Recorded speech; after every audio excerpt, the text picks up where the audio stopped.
السلام علیکم ورحمۃ اللہ وبرکاتہ۔ دل کی کمزوری کا علاج۔ اگر کسی شخص کا دل کمزور ہو اور وہ معمولی سی بات پر دل دہل جاتا ہو تو اس شخص کے لیے ذیل کا عمل بہت ہی نافع اور مفید ہوگا۔ آپ نے کرنا کیا ہے؟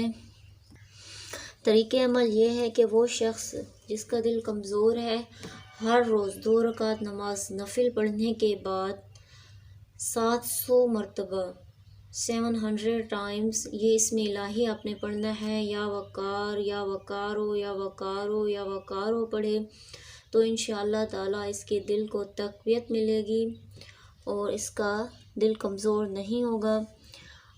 ہر روز 2 رکعت نماز نفل پڑھے اور 2 رکعت نماز نفل کے بعد 700 مرتبہ 700 ٹائمز یہ اسم الہی پڑھنا ہے، یا وقار یا وقار یا وقار یا وقارو بھی پڑھ سکتے ہیں، یا وقارو یا وقارو پڑھے تو انشاءاللہ تعالی اس کے دل کو تقویت حاصل ہوگی۔